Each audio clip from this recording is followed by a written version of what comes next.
Hello ಗೆಳೆಯರೆ, La Excellence IAS ಪ್ರಸ್ತುತಪಡಿಸುತ್ತಿರುವ November 23ರ ಕನ್ನಡದಲ್ಲಿ ದಿ ಹಿಂದೂ ಸುದ್ದಿ ವಿಶ್ಲೇಷಣೆಗೆ ತಮಗೆಲ್ಲರಿಗೂ ಸ್ವಾಗತ. ಇಂದಿನ ಮೊದಲ article, India Australia trade pact set to open up opportunities ಅಂತ ಹೇಳಿ ಗೋಯಲ್ ಅವರು ತಿಳಿಸ್ತಾ ಇರತಕ್ಕಂಥದ್ದು. ಇದರ ಹಿನ್ನೆಲೆಯಲ್ಲಿ ಸಾಮಾನ್ಯ ಅಧ್ಯಯನ ಪತ್ರಿಕೆ 2ರ ಅಡಿಯಲ್ಲಿ international treaties and agreements, government policies and interventions, groupings and agreements involving India and or affecting India's interest ಅನ್ನುವಂಥ ಪಠ್ಯಕ್ರಮದ ಅಡಿಯಲ್ಲಿ ನಾವು ಭಾರತ ಮತ್ತು ಆಸ್ಟ್ರೇಲಿಯಾದ ಎಕನಾಮಿಕ್ ಕೋಆಪರೇಷನ್ ಮತ್ತು ಟ್ರೇಡ್ ಅಗ್ರಿಮೆಂಟ್ ನ ಬಗ್ಗೆ ಮಾಹಿತಿಯನ್ನ ತಿಳ್ಕೊಳ್ತಾ ಹೋಗೋಣ. ಇತ್ತೀಚೆಗೆ ಆಸ್ಟ್ರೇಲಿಯನ್ ಪಾರ್ಲಿಮೆಂಟ್ ಅನ್ನುವಂಥದ್ದು India Australia economic cooperation and trade agreement Ind Aus ECTA economic cooperation and trade ಅಗ್ರಿಮೆಂಟ್ಗೆ ಒಪ್ಪಿಗೆಯನ್ನ ಅಪ್ರೂವಲ್ ಅನ್ನ ನೀಡಿದೆ ಆಸ್ಟ್ರೇಲಿಯನ್ ಪಾರ್ಲಿಮೆಂಟ್ ಅನ್ನುವಂಥದ್ದು. ಹಾಗಾದ್ರೆ ಏನಿದು India Australia economic cooperation and trade agreement ಅನ್ನುವಂಥದ್ದನ್ನ ತಿಳ್ಕೊಳ್ತಾ ಹೋಗೋಣ.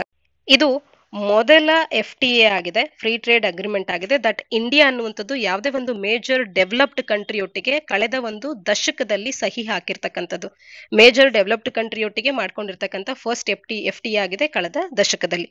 ಈ ಒಂದು ಅಗ್ರಿಮೆಂಟ್ ಅನ್ನುವಂಥದ್ದು entire gamete of bilateral economic ಮತ್ತು ಕಮರ್ಷಿಯಲ್ ರಿಲೇಷನ್ಸ್ ಗಳೇನಿದೆ ಎರಡು ರಾಷ್ಟ್ರಗಳ ನಡುವೆ ಇದೆಲ್ಲವನ್ನ ಕೂಡ ಕವರ್ ಮಾಡ್ಕೊಳ್ಳುತ್ತೆ. ಇದೆಲ್ಲದರ ವಿಚಾರದಲ್ಲೂ ಕೂಡ ಕೋಆಪರೇಷನ್ ಅನ್ನ ನಾವು ಎರಡು ರಾಷ್ಟ್ರಗಳ ನಡುವೆ ಕಾಣಬಹುದು ಈ ಒಂದು ಅಗ್ರಿಮೆಂಟ್ ನಿಂದಾಗಿ. ಇಲ್ಲಿ ಟ್ರೇಡ್ ಇನ್ ಗೂಡ್ಸ್ ಆಗಿರಬಹುದು, ರೂಲ್ಸ್ ಆಫ್ ಆರಿಜಿನ್ ಅನ್ನ ನಾವು ಕಾಣಬಹುದು. ಇದು ಏನೆಲ್ಲ ಕವರ್ ಮಾಡುತ್ತೆ ಅಂದ್ರೆ trade in goods, rules of origin, trade in services ಆಗಿರಬಹುದು, ಟೆಕ್ನಿಕಲ್ ಬ್ಯಾರಿಯರ್ಸ್ ಟು ಟ್ರೇಡ್ ಏನಿದೆ TBT ಆಗಿರಬಹುದು, ಇನ್ನ ಸ್ಯಾನಿಟರಿ ಮತ್ತು ಫೈಟೋ ಸ್ಯಾನಿಟರಿ ಮೆಷರ್ಸ್ ಗಳ ವಿಚಾರವಾಗಿ ಮತ್ತು ಡಿಸ್ಪ್ಯೂಟ್ ಸೆಟಲ್ಮೆಂಟ್, ಹಾಗೆ movement of natural persons, telecom, customs procedures, pharmaceutical products ಮತ್ತು ಅದರ್ ಏರಿಯಾಸ್ ಗಳ ಕೋಆಪರೇಷನ್ ಅನ್ನ ಕೂಡ ನಾವು ಇದು ಕವರ್ ಮಾಡ್ಕೊಳ್ಳೋದನ್ನ ಕಾಣಬಹುದು. ಇನ್ನ ಈ ECTA ಅನ್ನುವಂಥದ್ದು ಇನ್ಸ್ಟಿಟ್ಯೂಷನಲ್ ಮೆಕ್ಯಾನಿಸಮ್ ಅನ್ನ ಕೂಡ ಪ್ರೊವೈಡ್ ಮಾಡುತ್ತೆ ಸೊ ದಟ್ ಟ್ರೇಡ್ ಅನ್ನ ಇಂಪ್ರೂವ್ ಮಾಡುವಂಥದ್ದು ಎರಡು ರಾಷ್ಟ್ರಗಳ ನಡುವೆ. ECTA between India and Australia ಅನ್ನುವಂಥದ್ದು almost all the tariff lines ಏನು ಡೆಲ್ಟ್ ಆಗಿದೆ ಇಂಡಿಯಾದಲ್ಲಿ ಅದನ್ನ ಮತ್ತು ಆಸ್ಟ್ರೇಲಿಯಾದಲ್ಲಿ ಏನು ಟ್ಯಾರಿಫ್ ಲೈನ್ ಡೀಲ್ ಆಗಿದೆ ಅವೆಲ್ಲವನ್ನ ಕೂಡ ಕವರ್ ಮಾಡ್ಕೊಳ್ಳುತ್ತೆ ECTA ಅನ್ನುವಂಥದ್ದು. ಈ ಅಗ್ರಿಮೆಂಟ್ ನ ಅಡಿಯಲ್ಲಿ ಭಾರತದ ಗ್ರಾಜ್ಯುಯೇಟ್ಸ್ ಗಳು stem, science, technology, engineering, mathematics ನ ಅಡಿಯಲ್ಲಿ ಏನು ಗ್ರಾಜ್ಯುಯೇಷನ್ ಅನ್ನು ಪಡೆದಿರ್ತಕ್ಕಂಥ ಭಾರತೀಯ ವಿದ್ಯಾರ್ಥಿಗಳಿದ್ದಾರೆ ಇವರು ಪೋಸ್ಟ್ ಸ್ಟಡಿ ವರ್ಕ್ ವೀಸಾಸ್ ಗಳನ್ನ ಎಕ್ಸ್ಟೆಂಡ್ ಮಾಡ್ಕೊಳ್ಬಹುದಾಗತ್ತೆ, ಅವರಿಗೆ ಗ್ರಾಂಟ್ ಮಾಡಲಾಗುತ್ತೆ ಈ ಒಂದು ಅಗ್ರಿಮೆಂಟ್ ನ ಅಡಿಯಲ್ಲಿ. ಆಸ್ಟ್ರೇಲಿಯಾ ಕೂಡ ಒಂದು ಪ್ರೋಗ್ರಾಮ್ ಅನ್ನ ಸೆಟಪ್ ಮಾಡ್ತಾ ಇದೆ. ವೀಸಾಸ್ ಗಳನ್ನ ಯಂಗ್ ಇಂಡಿಯನ್ಸ್ ಗಳಿಗೆ ಆಸ್ಟ್ರೇಲಿಯಾದಲ್ಲೇ ವರ್ಕಿಂಗ್ ಹಾಲಿಡೇಸ್ ಗಳನ್ನ ಪರ್ಸ್ಯೂ ಮಾಡುವಂತ ಯಂಗ್ ಇಂಡಿಯನ್ಸ್ ಗಳಿಗೆ ನೀಡೋದಕ್ಕೆ ಒಂದು ಪ್ರೋಗ್ರಾಮ್ ಅನ್ನ ಆಸ್ಟ್ರೇಲಿಯಾ ಸೆಟಪ್ ಮಾಡ್ತಾ ಇದೆ. ಹಾಗೇನೆ ಆನ್ಯುಯಲ್ ವೀಸಾ ಕೋಟಾ ಆಫ್ 1800 ಅನ್ನುವಂಥದ್ದನ್ನ ಕೂಡ ಇನ್ಸ್ಟಿಟ್ಯೂಟ್ ಮಾಡಲಾಗುತ್ತೆ ಇಂಡಿಯಾ ಯೋಗ ಟೀಚರ್ಸ್ ಮತ್ತು ಶೆಫ್ಸ್ ಗಳಿಗೆ. ಹಾಗೇನೆ 10 lakh ಜಾಬ್ಸ್ ಅನ್ನುವಂಥದ್ದು ಈ ಒಂದು ECTA ರಿಸಲ್ಟ್ ನಿಂದಾಗಿ ಬರುತ್ತೆ ಅಂತ ಹೇಳಿ ಕೂಡ ಎಸ್ಟಿಮೇಟ್ ಮಾಡಲಾಗ್ತಾ ಇದೆ. ಇದುವರೆಗೂ ಕೂಡ ಆಸ್ಟ್ರೇಲಿಯಾ ಮತ್ತು ಇಂಡಿಯಾದ ರಿಲೇಶನ್ಶಿಪ್ಸ್ ಹೇಗಿತ್ತು ಅನ್ನುವಂಥದ್ದನ್ನ ಆರ್ಟಿಕಲ್ ನ ಹಿನ್ನೆಲೆಯಲ್ಲಿ ನೀವು ತಿಳ್ಕೊಳ್ಬೇಕಾಗತ್ತೆ. ಮೇನ್ಸ್ ಪರ್ಸ್ಪೆಕ್ಟಿವ್ ನಲ್ಲಿ ಇದು ನಿಮಗೆ ಪ್ರಶ್ನೆಯಾಗಬಹುದು. ಮುಂದಿನ article, SC calls out centre over short tenures of CECs ಅನ್ನುವಂಥದ್ದು. ಸಾಮಾನ್ಯ ಅಧ್ಯಯನ ಪತ್ರಿಕೆ 2ರ ಅಡಿಯಲ್ಲಿ ಕಾನ್ಸ್ಟಿಟ್ಯೂಷನಲ್ ಬಾಡೀಸ್ ಅನ್ನುವಂಥ ಪಠ್ಯಕ್ರಮದ ಅಡಿಯಲ್ಲಿ ಎಲೆಕ್ಷನ್ ಕಮಿಷನ್ ನ ಬಗ್ಗೆ ಮತ್ತು ಕಮಿಷನರ್ಸ್ ಬಗ್ಗೆ ಮಾಹಿತಿಯನ್ನ ತಿಳ್ಕೊಳ್ಳೋಣ. ಎಲೆಕ್ಷನ್ ಕಮಿಷನ್ ಮತ್ತು ಕಮಿಷನರ್ಸ್ ನ ಕುರಿತಂತೆ ಸುಪ್ರೀಂ ಕೋರ್ಟಿನ ಈ ರೂಲಿಂಗ್ ಏನನ್ನ ಕ್ಲೈಮ್ ಮಾಡ್ತಿದೆ ಅಂತ ಅಂದ್ರೆ ಸರ್ಕಾರವು ಲಿಪ್ ಸರ್ವಿಸ್ ಅನ್ನ ಪೇ ಮಾಡ್ತಾ ಇದೆ ಇಂಡಿಪೆಂಡೆನ್ಸ್ ಆಫ್ ಎಲೆಕ್ಷನ್ ಕಮಿಷನರ್ಸ್ಗೆ ಅಂತ ಹೇಳಿ ಇದು ತಿಳಿಸ್ತಾ ಇದೆ. So that chief election commissioner ಅಂತ ಏನಿರ್ತಾ ಇದ್ರು CEC, ಇವರ ಟೆನ್ಯೂರ್ ಅನ್ನುವಂಥದ್ದು ಈ ಹಿಂದೆ 8 ವರ್ಷದ ಅವಧಿಗೆವರೆಗೂ ಇರ್ತಾ ಇತ್ತು 1950ರಿಂದ ಈಚೆಗೆ ನಾವು ನೋಡಿದಾಗ.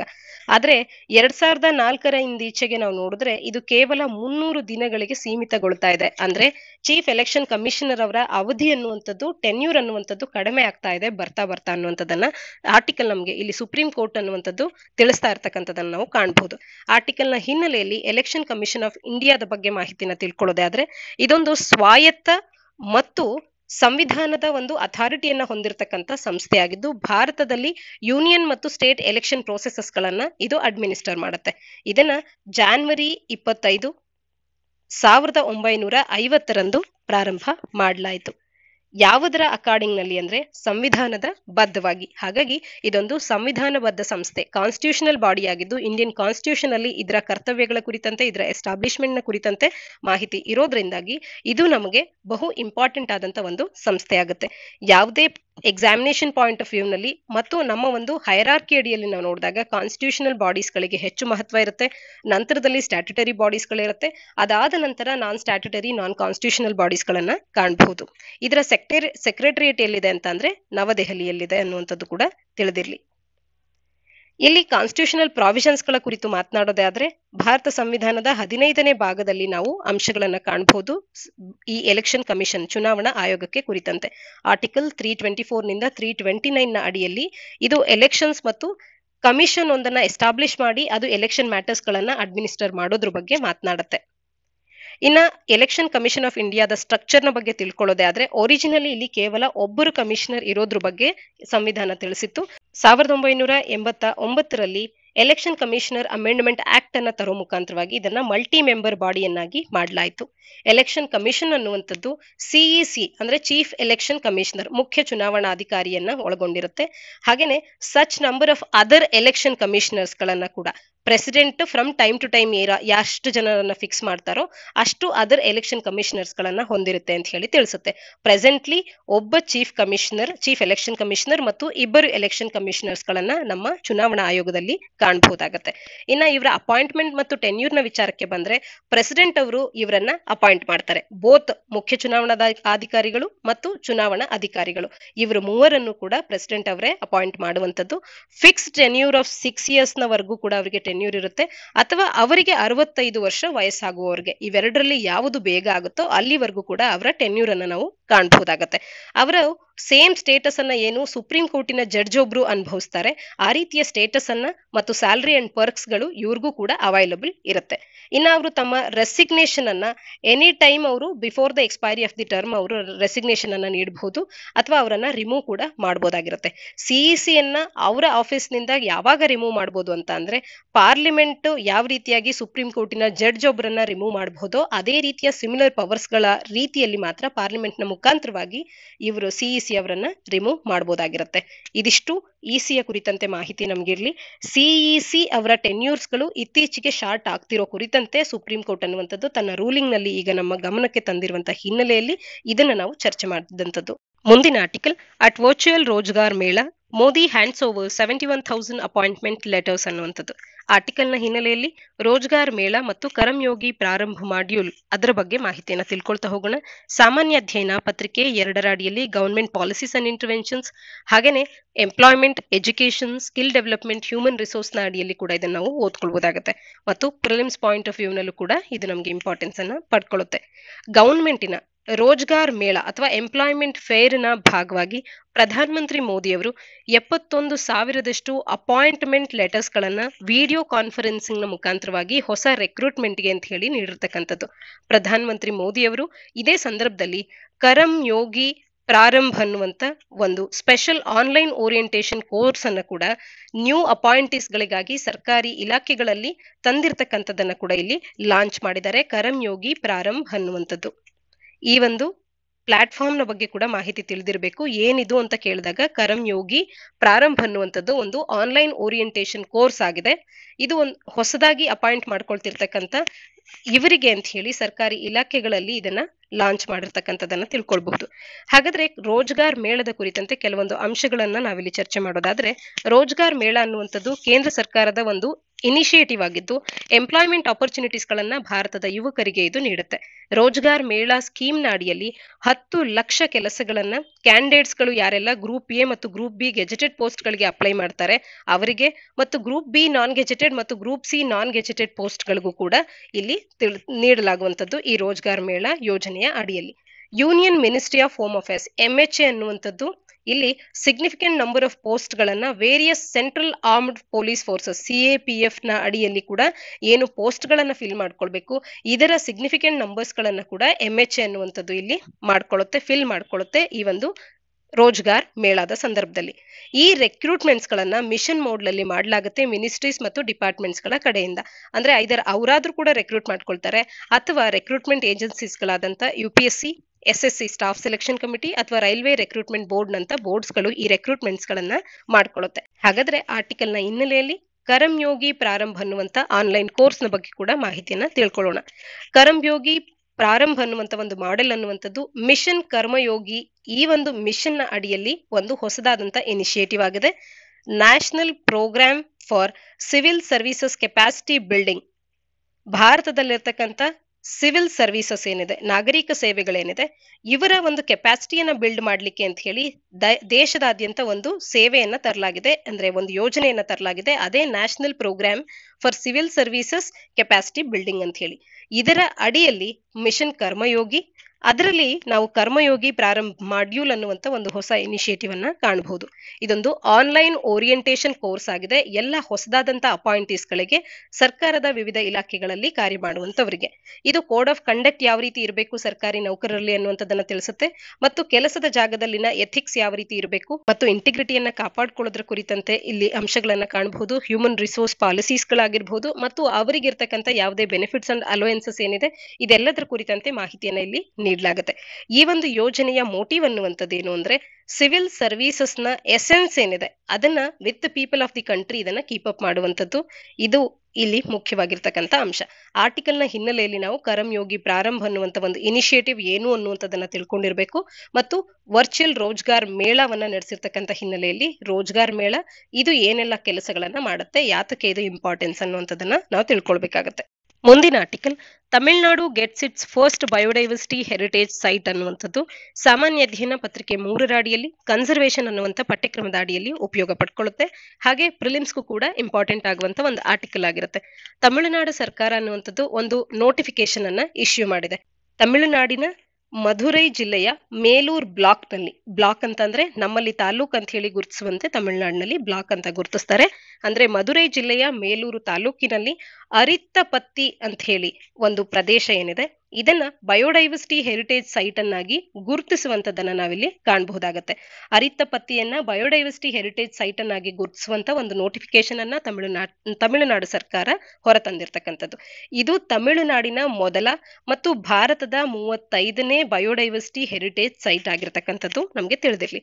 ಹಾಗಾದ್ರೆ ಈ ಅರಿತ್ತಪತ್ತಿಯ ಬಗ್ಗೆ ಒಂದಷ್ಟು ಮಾಹಿತಿಯನ್ನ ತಿಳ್ಕೊಳ್ಳೋಣ. ಅರಿತ್ತಪತ್ತಿ ಹೆಸರನ್ನ ಮರಿಬಾರದು, ಪ್ರಿಲಿಮ್ಸ್ ಪಾಯಿಂಟ್ ಅಲ್ಲಿ ಕೂಡ ನಮ್ಗೆ ಬಹಳ ಇಂಪಾರ್ಟೆಂಟ್ ಮತ್ತು ಕೆಪಿಎಸ್ಸಿಯ ಪರೀಕ್ಷಾ ದೃಷ್ಟಿಕೋನದಲ್ಲಿ ಇಂಪಾರ್ಟೆನ್ಸ್ ಅನ್ನು ಪಡ್ಕೊಳ್ಳುತ್ತೆ. ತಮಿಳುನಾಡಿನ ಮೊದಲ ಬಯೋಡೈವರ್ಸಿಟಿ ಹೆರಿಟೇಜ್ ಸೈಟ್ ಹಾಗೂ ಭಾರತದ 35ನೇ ಬಯೋಡೈವರ್ಸಿಟಿ ಹೆರಿಟೇಜ್ ಸೈಟ್ ಅನ್ನುವಂಥದ್ದು. ಅರಿತ್ತಪತ್ತಿಯ ಬಗ್ಗೆ ಮಾಹಿತಿಗಳನ್ನ ತಿಳ್ಕೊಳ್ಳೋದೇ ಆದ್ರೆ, ಇದು ಎಕಲಾಜಿಕಲ್ ಮತ್ತು ಹಿಸ್ಟಾರಿಕಲ್ ಎರಡೂ ಸಿಗ್ನಿಫಿಕೆನ್ಸ್ ಅನ್ನ ಹೊಂದಿದೆ. 250 ಸ್ಪೀಸೀಸ್ ಗಳಷ್ಟು ಬರ್ಡ್ಸ್ ಗಳನ್ನ ನಾವಿಲ್ಲಿ ಕಾಣಬಹುದಾಗತ್ತೆ. ಹಾಗೇನೆ 3 ಇಂಪಾರ್ಟೆಂಟ್ ರಾಪ್ಟರ್ಸ್ ಗಳನ್ನ ಕೂಡ, ಬರ್ಡ್ಸ್ ಆಫ್ ಪ್ರೇ ಅನ್ನ ಇಲ್ಲಿ ನಾವು ಕಾಣಬಹುದು.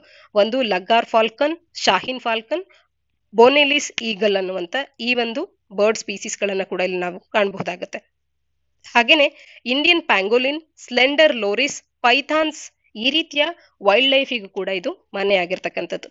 ಇನ್ನ ಬಯೋಡೈವರ್ಸಿಟಿ ರಿಚ್ ಏರಿಯಾ ಅನ್ನುವಂಥದ್ದು 7 ಹಿಲಾಕ್ಸ್ ಗಳಿಂದ ಕವರ್ ಆಗಿರ್ತಕ್ಕಂಥದ್ದನ್ನ ಕಾಣಬಹುದು. ಹಾಗೇನೆ ಇದರ ಸುತ್ತಲಿನ 72 ಲೇಕ್ಸ್ ಗಳಿಗೆ, 200 ನ್ಯಾಚುರಲ್ ಸ್ಪ್ರಿಂಗ್ಸ್ ಗಳಿಗೆ ಮತ್ತು 3 ಚೆಕ್ ಡ್ಯಾಮ್ಸ್ ಗಳಿಗೆ ಇದು ಚಾರ್ಜ್ ಮಾಡುವಂತ ಕಾರ್ಯವನ್ನ ಮಾಡುತ್ತೆ. ಒಂದ್ ರೀತಿಯ ವಾಟರ್ ಶೆಡ್ ಆಗಿ ಕೂಡ ಇದು ಸರ್ವ್ ಮಾಡುತ್ತೆ. ಇನ್ನ ದಿ ಅನೈಕೊಂಡನ್ ಲೇಕ್ ಅನ್ನುವಂಥದ್ದು ಇದು ಪಾಂಡಿಯನ್ ಕಿಂಗ್ಸ್ ಗಳ 16ನೇ ಶತಮಾನದ ಸಂದರ್ಭದಲ್ಲಿ ಬಿಲ್ಡ್ ಆಗಿರ್ತಕ್ಕಂಥದ್ದು. ಇದು ಕೂಡ ಇದರಲ್ಲಿ ಒಂದು ಭಾಗ ಆಗಿರ್ತಕ್ಕಂಥದ್ದು. ಅರಿತ್ತಪತ್ತಿ ಇಲ್ಲಿ ಏನು ವಾಟರ್ ಶೆಡ್ ನ ರೀತಿಯಲ್ಲಿ ಸರ್ವ್ ಮಾಡುತ್ತೆ, ಅಲ್ಲಿ 72 ಲೇಕ್ಸ್ ಗಳಿಗೆ ಸರ್ವ್ ಮಾಡುತ್ತೆ. ಅದರಲ್ಲಿ ಪಾಂಡ್ಯನ್ ಒಂದು ಕಿಂಗ್ಡಮ್ ನ ಸಂದರ್ಭದ ಒಂದು ಅನೈಕೊಂಡನ್ ಲೇಕ್ ಕೂಡ ಒಂದಾಗಿರ್ತಕ್ಕಂಥದ್ದು. ಇನ್ನ ಸಾಕಷ್ಟು ಮೆಗಾಲಿಥಿಕ್ ಸ್ಟ್ರಕ್ಚರ್ಸ್ ಗಳು, ರಾಕ್ ಕಟ್ ಟೆಂಪಲ್ಸ್ ಗಳು, ತಮಿಳ್ ಬ್ರಾಹ್ಮಿ ಇನ್ಸ್ಕ್ರಿಪ್ಷನ್ಸ್ ಗಳು ಮತ್ತು ಜೈನ್ ಬೆಡ್ಸ್ ಗಳನ್ನ ಇಲ್ಲಿ ನಾವು ಕಾಣಬಹುದು. ಸೊ ದಟ್ ಈ ಒಂದು ಸ್ಥಳಕ್ಕೆ ಇದೆಲ್ಲವೂ ಸೇರಿ ಒಂದು ಐತಿಹಾಸಿಕವಾದಂತ ಮಹತ್ವವನ್ನು ಕೂಡ ನೀಡಿರ್ತಕ್ಕಂಥದ್ದು. ಹಾಗಾದ್ರೆ ಆರ್ಟಿಕಲ್ ನ ಹಿನ್ನೆಲೆಯಲ್ಲಿ ಬಯೋಡೈವರ್ಸಿಟಿ ಹೆರಿಟೇಜ್ ಸೈಟ್ ಅಂದ್ರೆ ಏನು ಅನ್ನುವಂಥದ್ದನ್ನ ಮಾಹಿತಿಯನ್ನ ತಿಳ್ಕೊಳ್ತಾ ಹೋಗೋಣ. ಬಯೋಡೈವರ್ಸಿಟಿ ಹೆರಿಟೇಜ್ ಸೈಟ್ ಅನ್ನುವಂಥದ್ದು ಒಂದಷ್ಟು ವೆಲ್ ಡಿಫೈನ್ಡ್ ಏರಿಯಾಸ್ ಗಳಾಗಿರುತ್ತೆ. ಇವು ಒಂದ್ ರೀತಿ ಯುನಿಕ್ ಆಗಿರುತ್ತೆ ಮತ್ತು ಎಕೋಲಾಜಿಕಲಿ ಫ್ರಜೈಲ್ ಎಕೋಸಿಸ್ಟಮ್ಸ್ ಗಳನ್ನ, high diversity of wild and domesticated species ಗಳನ್ನ ಹೊಂದಿರುತ್ತೆ. ಆದ್ರೆ ಎಕೋಲಾಜಿಕಲಿ ಫ್ರಜೈಲ್ ಎಕೋಸಿಸ್ಟಮ್ಸ್ ಗಳಾಗಿರುತ್ತೆ. ರೇರ್ ಮತ್ತು ಥ್ರೆಟನ್ಡ್ ಸ್ಪೀಸೀಸ್ ಗಳು, ಕೀ ಸ್ಟೋನ್ ಸ್ಪೀಸೀಸ್ ಗಳನ್ನ ಇಲ್ಲಿ ನಾವು ಕಾಣಬಹುದು. ಆರ್ಟಿಕಲ್ ನ ಹಿನ್ನೆಲೆಯಲ್ಲಿ ಕೀ ಸ್ಟೋನ್ ಸ್ಪೀಸೀಸ್ ಅಂದ್ರೆ ಏನು ಅನ್ನುವಂಥದ್ದನ್ನ ತಪ್ಪದೆ ನೀವು ಕಮೆಂಟ್ ಸೆಕ್ಷನ್ ಅಲ್ಲಿ ಕಮೆಂಟ್ ಮಾಡಿ ತಿಳಿಸಿ. ಇನ್ನ ಬಯೋಡೈವರ್ಸಿಟಿ ಹೆರಿಟೇಜ್ ಸೈಟ್ಸ್ ಗಳಿಗೆ ಕುರಿತಂತೆ ಲೀಗಲ್ ಪ್ರಾವಿಷನ್ ಅನ್ನ ನೋಡೋದಾದ್ರೆ, ಬಯೋಲಾಜಿಕಲ್ ಡೈವರ್ಸಿಟಿ ಆಕ್ಟ್ 2002ರ ಅಡಿಯಲ್ಲಿ ಸೆಕ್ಷನ್ 37(1) ಅಡಿಯಲ್ಲಿ ದ ಸ್ಟೇಟ್ ಗವರ್ಮೆಂಟ್ ಮೇ ಅಂದ್ರೆ ರಾಜ್ಯ ಸರ್ಕಾರಗಳು ಸಮಯದಿಂದ ಸಮಯಕ್ಕೆ ಲೋಕಲ್ ಬಾಡೀಸ್ ಗಳೊಟ್ಟಿಗೆ ಕನ್ಸಲ್ಟ್ ಮಾಡಿ ಅಫಿಷಿಯಲ್ ಗೆಜೆಟ್ ನ ಮುಖಾಂತರವಾಗಿ ಯಾವುದೇ ಒಂದು ಪ್ರದೇಶಗಳನ್ನ ಏರಿಯಾಸ್ ಆಫ್ ಬಯೋಡೈವರ್ಸಿಟಿ ಇಂಪಾರ್ಟೆನ್ಸ್ ಅಂತ ಹೇಳಿ ಈ ಒಂದು ಆಕ್ಟ್ ನ ಅಡಿಯಲ್ಲಿ ನೋಟಿಫೈ ಮಾಡಬಹುದಾಗಿರುತ್ತೆ. ಆ ರೀತಿಯ ಅಧಿಕಾರ ರಾಜ್ಯ ಸರ್ಕಾರಕ್ಕೆ ಇರುತ್ತೆ. ಇದೇ ಒಂದು ಅಧಿಕಾರದ ಆಧಾರದ ಮೇಲೆ ತಮಿಳುನಾಡು ಅನ್ನುವಂಥದ್ದು ತನ್ನ ರಾಜ್ಯದಲ್ಲಿ ಮೊದಲ ಬಯೋಡೈವರ್ಸಿಟಿ ಹೆರಿಟೇಜ್ ಸೈಟ್ ಅನ್ನ ಈಗ ಅರಿತ್ತಪತ್ತಿಯನ್ನ ಅನೌನ್ಸ್ ಮಾಡಿರ್ತಕ್ಕಂಥದ್ದು. ಇನ್ನು ಭಾರತದ ಮೊದಲ ಬಯೋಡೈವರ್ಸಿಟಿ ಹೆರಿಟೇಜ್ ಸೈಟ್ ನ ವಿಚಾರಕ್ಕೆ ಬಂದ್ರೆ ಬೆಂಗಳೂರಿನ ನಲ್ಲೂರ್ ಟ್ಯಾಮರಿನ್ ಗ್ರೋವ್ ಅನ್ನುವಂಥದ್ದು ಭಾರತದ ಮೊದಲ ಬಯೋಡೈವರ್ಸಿಟಿ ಹೆರಿಟೇಜ್ ಸೈಟ್ ಆಗಿ 2007ರಲ್ಲಿ ಡಿಕ್ಲೇರ್ ಆಗಿದೆ. ಲಾಸ್ಟ್ 5 ಅಡಿಷನ್ಸ್ ನ ಒಮ್ಮೆ ನಾವು ನೋಡೋದೇ ಆದ್ರೆ ತ್ರಿಪುರಾದಲ್ಲಿರ್ತಕ್ಕಂಥ ದೆಬ್ಬಾರಿ ಸೆಪ್ಟೆಂಬರ್ 2022ರಲ್ಲಿ ಇದನ್ನ ಆಡ್ ಮಾಡಲಾಗಿದೆ ಬಯೋಡೈವರ್ಸಿಟಿ ಹೆರಿಟೇಜ್ ಸೈಟ್ ಅಂತ ಹೇಳಿ. ಹಾಗೇನೆ ತ್ರಿಪುರಾದಲ್ಲಿರ್ತಕ್ಕಂಥ bait League ಶಿಬ್ and it's surroundings ಇದು ಕೂಡ ಸೆಪ್ಟೆಂಬರ್ 2022ರಲ್ಲಿ ಆಡ್ ಆಗಿದೆ. ಹಾಗೆ ಹಜಾಂಗ್ ಟಾರ್ಟಾಯ್ಸ್ ಲೇಕ್ ಅಂತ ಹೇಳಿ ಅಸ್ಸಾಂನಲ್ಲಿರ್ತಕ್ಕಂಥದ್ದು ಆಗಸ್ಟ್ ನಲ್ಲಿ ಇದನ್ನ ಬಯೋಡೈವರ್ಸಿಟಿ ಹೆರಿಟೇಜ್ ಸೈಟ್ ಅಂತ ಹೇಳಿ ನೋಟಿಫೈ ಮಾಡಲಾಗಿದೆ. Borjuli wild rice site in Assam ಅಂತ ಹೇಳಿ ಇದು ಕೂಡ ಆಗಸ್ಟ್ 22ರಲ್ಲಿ ನೋಟಿಫೈ ಆಗಿರ್ತಕ್ಕಂಥದ್ದು. ಹಾಗೆ ಮಧ್ಯಪ್ರದೇಶದ ಅಮರ್ಕಂಟಕ್ ಜುಲೈ 2022ರಲ್ಲಿ ಬಯೋಡೈವರ್ಸಿಟಿ ಹೆರಿಟೇಜ್ ಸೈಟ್ ಅಂತ ಹೇಳಿ ಗುರುತಿಸಲ್ಪಟ್ಟಿದೆ. ಇನ್ನು ಮುಂದಿನ ಆರ್ಟಿಕಲ್ ನಲ್ಲಿ ಪ್ರಿಲಿಮ್ಸ್ಗೆ ಬಹುಮುಖ್ಯ ಆಗಬಹುದಾದಂತ ಒಂದು ಆರ್ಟಿಕಲ್ ನ ಬಗ್ಗೆ ಚರ್ಚೆ ಮಾಡೋಣ. ಹಾಗೆ ಸಾಮಾನ್ಯ ಅಧ್ಯಯನ ಪತ್ರಿಕೆ 1ರ ಅಡಿಯಲ್ಲಿ ಕೂಡ ಇಂಪಾರ್ಟೆಂಟ್ ಪರ್ಸನಾಲಿಟೀಸ್ ಅನ್ನುವಂಥ ಪಠ್ಯಕ್ರಮದ ಅಡಿಯಲ್ಲಿ ಮಾಡರ್ನ್ ಇಂಡಿಯನ್ ಹಿಸ್ಟ್ರಿ ಅನ್ನುವಂಥ ಪಠ್ಯಕ್ರಮದ ಅಡಿಯಲ್ಲಿ ಇದನ್ನು ನಾವು ಓದ್ಕೊಳ್ಬಹುದಾಗುತ್ತೆ. ಲಚಿತ್ ಬೋರ್ಪುಕನ್ ಅವರ ಕುರಿತಂತೆ ಅವರ 400ನೇ ಬರ್ತ್ ಆನಿವರ್ಸರಿಯ ಒಂದು ಜನ್ಮದಿನದ ಕಾರ್ಯಕ್ರಮವನ್ನ ನವದೆಹಲಿಯಲ್ಲಿ ಹಮ್ಮಿಕೊಂಡಿರ್ತಕ್ಕಂಥದನ್ನ ಈ ಒಂದು ಅಡ್ವರ್ಟೈಸ್ಮೆಂಟ್ ಅನ್ನ ನಾವು ಕಾಣಬಹುದು ಹಿಂದುವಿನಲ್ಲಿ ಇವತ್ತು. ಇದರ ಹಿನ್ನೆಲೆಯಲ್ಲಿ ನಾವು ಲಚಿತ್ ಬೋರ್ಫುಕನ್ ಅವರ ಬಗ್ಗೆ ಮಾಹಿತಿಯನ್ನ ತಿಳ್ಕೊಳ್ತಾ ಹೋಗೋಣ. 1622ರಲ್ಲಿ ನವೆಂಬರ್ 24ರಂದು ಇವರ ಜನನ ಆಗುತ್ತೆ. ಇವರ ಜನ್ಮದಿನಕ್ಕೆ 400 ವರ್ಷಗಳು ತುಂಬ್ತಾ ಇರ್ತಕ್ಕಂಥ ಹಿನ್ನೆಲೆಯಲ್ಲಿ 400ನೇ ಜನ್ಮ ದಿನಾಚರಣೆಯನ್ನ 23 ನವೆಂಬರ್ನಿಂದ 25 ಜನವರಿವರೆಗೂ 3 ದಿನಗಳು ನವದೆಹಲಿಯಲ್ಲಿ ಈಗ ಸೆಲೆಬ್ರೇಟ್ ಮಾಡ್ತಾ ಇರ್ತಕ್ಕಂಥದ್ದು ಬೇರೆ ಬೇರೆ ಈವೆಂಟ್ಸ್ ಗಳ ಮುಖಾಂತರವಾಗಿ. ಇದರ ಹಿನ್ನೆಲೆಯಲ್ಲಿ ನಾವು ಇವರ ಬಗ್ಗೆ ಚರ್ಚೆ ಮಾಡಬೇಕು. ಯಾಕೆಂತಂದ್ರೆ ಯಾವುದೋ ಒಬ್ಬ ಫೇಮಸ್ ಪರ್ಸನಾಲಿಟಿ ಅಥವಾ ಯಾವುದೇ ಒಂದು ಈವೆಂಟ್ ಜರುಗಿ 100 ವರ್ಷ 200 ವರ್ಷ 500 ವರ್ಷ 50 ವರ್ಷಗಳು ಈ ರೀತಿಯ ಸೆಲೆಬ್ರೇಷನ್ಸ್ ಗಳು ಇರುವಂತ ಸಂದರ್ಭದಲ್ಲಿ ಆ ವರ್ಷದ ಪರೀಕ್ಷಾ ದೃಷ್ಟಿಕೋನದಲ್ಲಿ ಅವರು ಬಹಳ ಇಂಪಾರ್ಟೆನ್ಸ್ ಅನ್ನು ಪಡ್ಕೊಳ್ತಾರೆ ಪರೀಕ್ಷೆಗೆ, specially prelims point of view ನಲ್ಲಿ. ಇಲ್ಲಿ ಲಚಿತ್ ಬೋರ್ಫುಕನ್ ಅವರ ಬಗ್ಗೆ ತಿಳ್ಕೊಳ್ಳೋದೇ ಆದ್ರೆ ಇವರು ಬ್ಯಾಟಲ್ ಆಫ್ ಸಾರಿಘಾಟ್ ನ ಒಂದು ಹೆಸರಿನಲ್ಲಿ ಬಹಳ ಫೇಮಸ್ ಆಗಿರ್ತಕ್ಕಂಥದ್ದು. 1671ರಲ್ಲಿ ನಡೆದಂತ one of the greatest naval battles ಅಂತಾನೆ ಇದು ಗುರುತಿಸ್ಕೊಳ್ಳುತ್ತೆ. ಇಲ್ಲಿ ಅಹೋಮ್ಸ್ ಗಳು ಮೊಘಲರ ವಿರುದ್ಧವಾಗಿ ಜಯ ಸಾಧಿಸಿದಂತವರಾಗಿರ್ತಾರೆ. ಅಹೋಮ್ಸ್ ನ ಒಂದು ಮುಖ್ಯ ಲೀಡರ್ ಆಗಿ ಲಚಿತ್ ಬೋರ್ಫುಕನ್ ಅವರು ನಮಗೆ ಕಾಣಸಿಗ್ತಾರೆ. ಅಹೋಮ್ ಅಂದಾಕ್ಷಣ ನಮಗೆ ನೆನಪಾಗಬೇಕು ಅಸ್ಸಾಮಿನ ಒಂದು ಮುಖ್ಯವಾದಂತ ಕಮ್ಯುನಿಟಿ ಆಗಿರುತ್ತೆ. He was the inspiration behind strengthening the India's naval force ಅಂತ ಕೂಡ ಇವರನ್ನ ನಾವು ಗುರುತಿಸಬಹುದು. ಭಾರತದ ನೇವಲ್ ಫೋರ್ಸಿನ ಸ್ಟ್ರೆಂಥನ್ ಮಾಡೋದ್ರ ಹಿಂದೆ ಇರತಕ್ಕಂತ ಒಂದು ಇನ್ಸ್ಪಿರೇಷನ್ ಆಗಿ ಕೂಡ ಇವರು ನಮಗೆ ಕಾಣ್ತಾರೆ. ಹಾಗೇನೆ ಇನ್ಲ್ಯಾಂಡ್ ವಾಟರ್ ಟ್ರಾನ್ಸ್ಪೋರ್ಟ್ ಅನ್ನ ರಿವೈಟಲೈಸ್ ಮಾಡ್ಲಿಕ್ಕೆ ಮತ್ತು ಇದಕ್ಕೆ ಸಂಬಂಧಿಸಿದಂತ ಇನ್ಫ್ರಾಸ್ಟ್ರಕ್ಚರ್ ಅನ್ನ ಕ್ರಿಯೇಟ್ ಮಾಡ್ಲಿಕ್ಕೆ ಕೂಡ ಗ್ರೇಟ್ ನೇವಲ್ ಸ್ಟ್ರಾಟಜಿಯನ್ನ ಕೂಡ ಇವರು ಕಾಂಟ್ರಿಬ್ಯೂಟ್ ಮಾಡಿರ್ತಕ್ಕಂಥದನ್ನ ನೆನಪಿಸ್ಕೊಳ್ಬಹುದು. ಲಚಿತ್ ಬೋರ್ಫುಕನ್ ಗೋಲ್ಡ್ ಮೆಡಲ್ ಅನ್ನ ಇವತ್ತು ಕೂಡ ನ್ಯಾಷನಲ್ ಡಿಫೆನ್ಸ್ ಅಕಾಡೆಮಿಯ ಬೆಸ್ಟ್ ಕೆಡೆಟ್ಗೆ ಅವರ ಹೆಸರಿನಲ್ಲಿ ಅವಾರ್ಡ್ ಮಾಡಲಾಗುತ್ತೆ. ಈ ಮೆಡಲ್ ಅನ್ನ 1999ರಲ್ಲಿ ಇನಿಶಿಯೇಟ್ ಮಾಡಿದಂಥದ್ದು. ಸೊ ದಟ್ ಡಿಫೆನ್ಸ್ ಪರ್ಸನಲ್ ಅವರನ್ನ ಇನ್ಸ್ಪೈರ್ ಮಾಡುವಂಥದ್ದು ಬೋರ್ಫುಕನ್ಸ್ ಅವರ ಹೀರೋಯಿಸಂ ಮತ್ತು ಸ್ಯಾಕ್ರಿಫೈಸಸ್ ಗಳ ಮುಖಾಂತರವಾಗಿ ಇದರ ಉದ್ದೇಶ ಆಗಿರುತ್ತೆ. ಇವರು 1672ರಲ್ಲಿ ಸಾವಿಗೀಡಾಗ್ತಾರೆ. ಹಾಗಾದ್ರೆ ಅಹೋಮ್ ಕಿಂಗ್ಡಮ್ ನ ಬಗ್ಗೆ ನಮಗೆ ಒಂದಷ್ಟು ಮಾಹಿತಿಯನ್ನ ತಿಳ್ಕೊಳ್ಬೇಕಾಗತ್ತೆ. ಇದು 1228ರಲ್ಲಿ ವ್ಯಾಲಿ ಆಫ್ ಅಸ್ಸಾಂನಲ್ಲಿ ಬ್ರಹ್ಮಪುತ್ರ ವ್ಯಾಲಿ ಆಫ್ ಅಸ್ಸಾಂನಲ್ಲಿ ಇದು ಎಸ್ಟಾಬ್ಲಿಷ್ ಆಗುತ್ತೆ ಅಹೋಮ್ ಕಿಂಗ್ಡಮ್ ಅನ್ನುವಂಥದ್ದು. ಇದು 600 ವರ್ಷಗಳವರೆಗೂ ಕೂಡ ತನ್ನ ಸಾರ್ವಭೌಮತ್ವವನ್ನ ರಿಟೈನ್ ಮಾಡ್ಕೊಂಡಿದೆ. ಈ ಕಿಂಗ್ಡಮ್ ಅನ್ನ ಚಾಲುಂಗ್ ಸುಖಾಪ ಅವರು 13ನೇ ಸೆಂಚುರಿ ರೂಲರ್ ಇವರು ಫೌಂಡ್ ಮಾಡಿದಂಥದ್ದು. ಅಹೋಮ್ಸ್ಗಳು ಈ ಒಂದು ಲ್ಯಾಂಡ್ ಅನ್ನ ಬ್ರಿಟಿಷ್ ಇಂಡಿಯಾ ಅನ್ನುವಂಥದ್ದು 1826ರಲ್ಲಿ ಬ್ರಿಟಿಷ್ ಇಂಡಿಯಾ ಆಗಿ ಈ ಪ್ರಾವಿನ್ಸ್ ಅನ್ನ ಅನೆಕ್ಸ್ ಮಾಡ್ಕೊಳ್ಳೋ ಸಂದರ್ಭದವರೆಗೂ ಕೂಡ ಇವರು ಈ ಒಂದು ಲ್ಯಾಂಡ್ ಅನ್ನ ರೂಲ್ ಮಾಡಿದ್ದಾರೆ. ಇಲ್ಲಿ ಟ್ರೀಟಿ ಆಫ್ ಎಂದಾಬು ಇದರ ಮುಖಾಂತರವಾಗಿ ಬ್ರಿಟಿಷ್ ಇಂಡಿಯಾದ ಭಾಗವಾಗಿ ಅಹೋಮ್ ಪ್ರಾವಿನ್ಸ್ ಅನ್ನ ಇವರು ಆಕ್ಯುಪೈ ಅಥವಾ ಅನೆಕ್ಸ್ ಮಾಡಿಕೊಳ್ಳುವಂತ ಕಾರ್ಯವನ್ನ ಮಾಡ್ತಾರೆ. ಹಾಗಾಗಿ ಅಹೋಮ್ಸ್ ಅಂದಕ್ಷಣ ನಮಗೆ ಅವರ ಬ್ರೇವರಿ ಅನ್ನುವಂಥದ್ದು ನೆನಪಾಗಬೇಕು. ಅಹೋಮ್ಸ್ ಅವರು ಪವರ್ಫುಲ್ ಮೊಘೈಲ್ ಎಂಪೈರ್ ನ ಅಡಿಯಲ್ಲಿ ಯಾವತ್ತೂ ಕೂಡ ಅವರು ಬರಲೇ ಇಲ್ಲ. ಅವರ ಬ್ರೇವರಿಗಾಗಿ ಅವರು ರಿನೌಂಡ್ ಆಗಿರ್ತಕ್ಕಂಥದ್ದು. ಇನ್ನ ಇಲ್ಲಿನ ರಾಜಕೀಯ ವ್ಯವಸ್ಥೆಯನ್ನ ಒಮ್ಮೆ ನಾವು ಚರ್ಚೆ ಮಾಡೋದೇ ಆದ್ರೆ ಈ ಹಿಂದಿನ ರಾಜಕೀಯ ವ್ಯವಸ್ಥೆ ಏನಿತ್ತು ಅದನ್ನ ಅವರು ಸಪ್ರೆಸ್ ಮಾಡಿ ಹೊಸದಾದಂತ ಒಂದು ರಾಜಕೀಯ ವ್ಯವಸ್ಥೆಯನ್ನ ತಂದಿರ್ತಕ್ಕಂಥದ್ದು.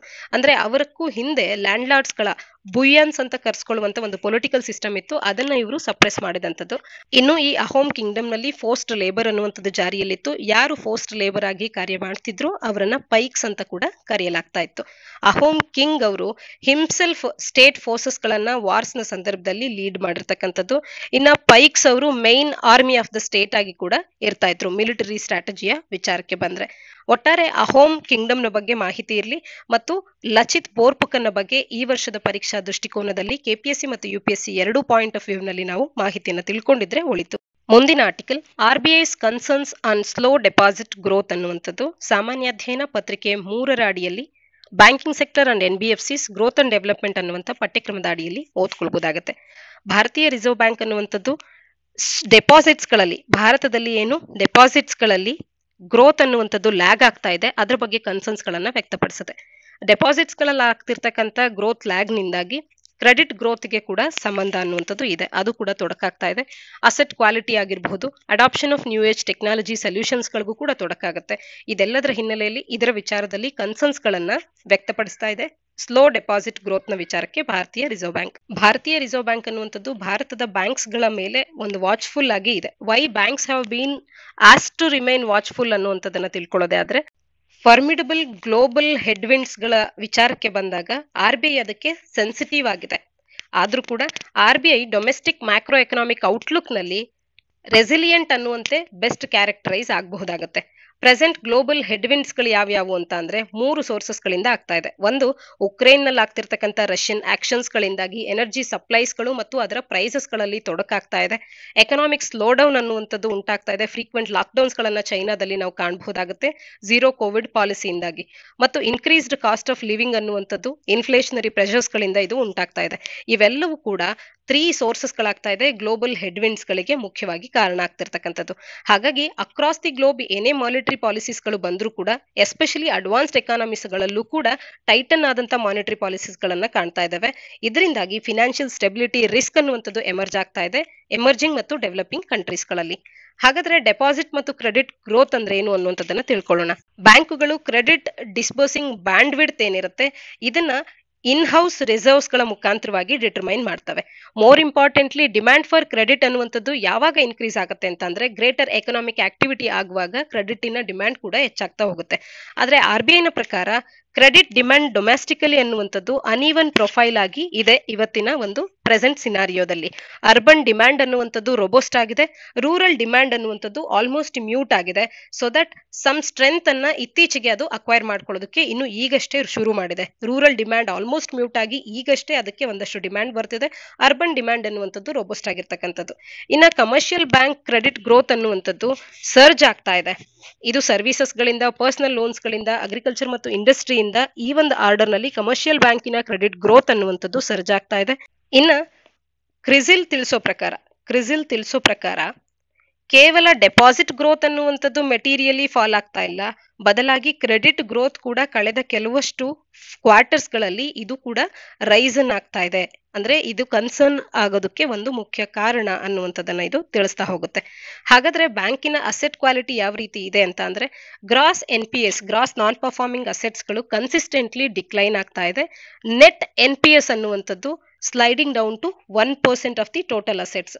ನೆಟ್ NPS ಗಳು ಕಡಿಮೆ ಆಗ್ತಿರೋದ್ರಿಂದ ಗ್ರಾಸ್ NPS ಗಳು ಕೂಡ ಕನ್ಸಿಸ್ಟೆಂಟ್ಲಿ ಡಿಕ್ಲೈನ್ ಆಗ್ತಿರ್ತಕ್ಕಂಥದ್ದು. ಲಿಕ್ವಿಡಿಟಿ ಕವರ್ ಅನ್ನುವಂಥದ್ದು ಕೂಡ ರೋಬೋಸ್ಟ್ ಆಗಿದೆ. ಪ್ರಾಫಿಟಬಿಲಿಟಿ ಅನ್ನುವಂಥದ್ದು ಕೂಡ ಶೋರ್ ಅಪ್ ಆಗಿದೆ. ಆದ್ರೆ ಮಾರ್ಕೆಟ್ ಪಾರ್ಟಿಸಿಪೆಂಟ್ಸ್ ಅನ್ನುವಂಥದ್ದು ಕನ್ಸರ್ನ್ಸ್ ಗಳನ್ನ ವ್ಯಕ್ತಪಡಿಸ್ತಾ ಇದ್ದಾರೆ ವಿತ್ ರೆಸ್ಪೆಕ್ಟ್ ಟು ಕಾರ್ಪೊರೇಟ್ಸ್. ಯಾಕೆಂತಂದ್ರೆ ಮ್ಯಾಕ್ರೋ ಎಕನಾಮಿಕ್ ಸಿಚುಯೇಷನ್ ಒಂದು ಲೈಟ್ ನಲ್ಲಿ ನಾವು ನೋಡಿದಾಗ ಕಾರ್ಪೊರೇಟ್ಸ್ ಗಳ ವಿಚಾರದಲ್ಲಿ ಒಂದಷ್ಟು ಕನ್ಸರ್ನ್ಸ್ ಅನ್ನುವಂಥದ್ದು ಇವತ್ತು ಕೂಡ ಮಾರ್ಕೆಟ್ ಪಾರ್ಟಿಸಿಪೆಂಟ್ಸ್ ಗಳಲ್ಲಿ ಇರ್ತಕ್ಕಂಥದ್ದು. ಇದೆಲ್ಲದರ ಹಿನ್ನೆಲೆಯಲ್ಲಿ ಆರ್ಬಿಐ ಅನ್ನುವಂಥದ್ದು ಸ್ಲೋ ಡೆಪಾಸಿಟ್ ಗ್ರೋತ್ ನ ವಿಚಾರದಲ್ಲಿ ಕನ್ಸರ್ನ್ಸ್ ಗಳನ್ನ ವ್ಯಕ್ತಪಡಿಸಿರ್ತಕ್ಕಂಥದ್ದು ನಮಗೆ ತಿಳಿದಿರಲಿ. ಇದಿಷ್ಟು ಇಂದಿನ ಸುದ್ದಿ ವಿಶ್ಲೇಷಣೆಯಾಗಿದೆ. ನಾಳಿನ ಸುದ್ದಿ ವಿಶ್ಲೇಷಣೆಯೊಂದಿಗೆ ಮತ್ತೆ ಸಿಗೋಣ. ಧನ್ಯವಾದ.